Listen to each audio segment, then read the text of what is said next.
That's why we want to return to the conversation of daydreaming. Don't you remember? Esther remembers lying in the grass, right in the grass. She can still feel that grass, looking up into the lilac bushes and just feeling free and happy, and just letting her mind wander from this to this to this to this to this.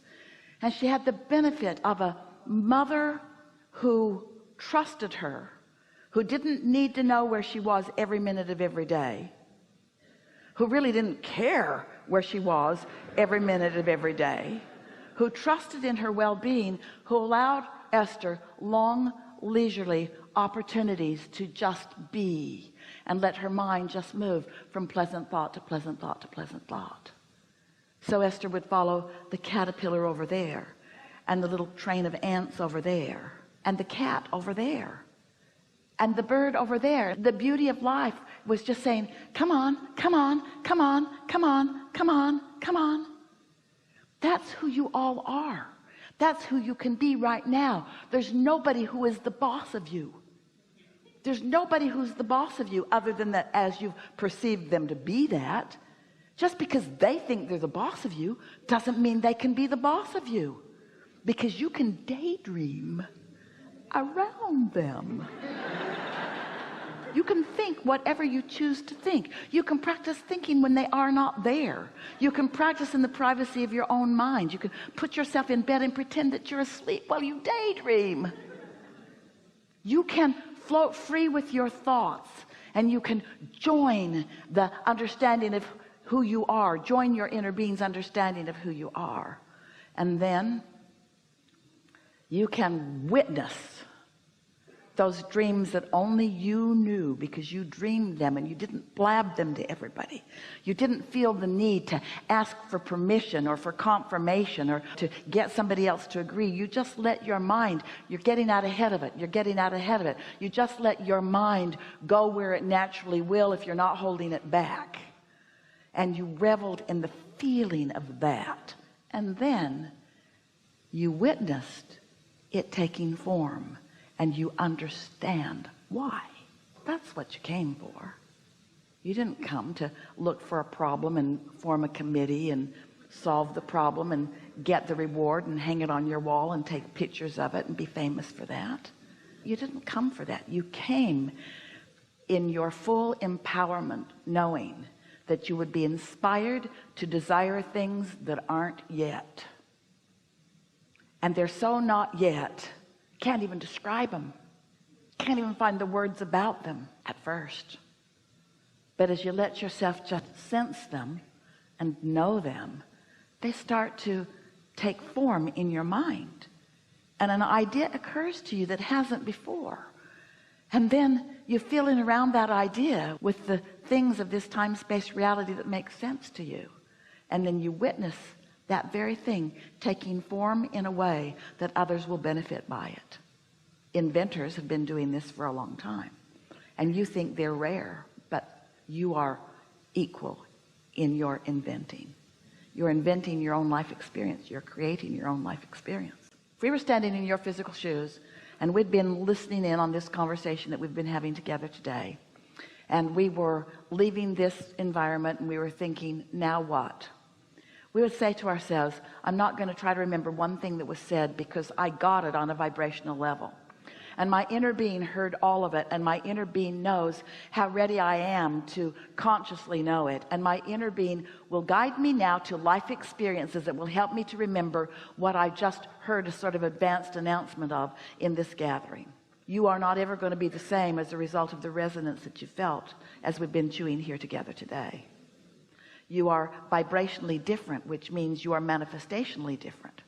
The next thing that we would say as we walk out of this room is, I don't want to remember anything that happened in that room, because trying to take the whole of that and put it into any kind of a format where I can explain it to somebody else is what the problems of the world are all about.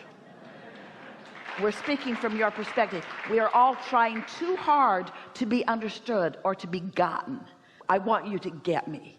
So if you go out out into the world and there's somebody out there that knows you were in here with us or out here with us, and they want to know what your takeaway from this is.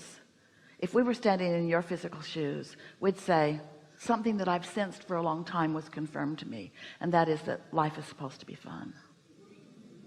What else did you learn? Nothing.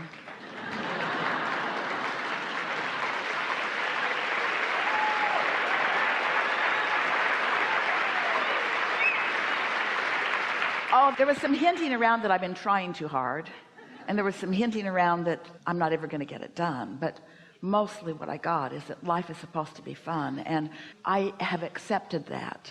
And so I'm eager for the non-stop, never-ending, steady demonstration of this new knowledge that I'm going to take home with me today.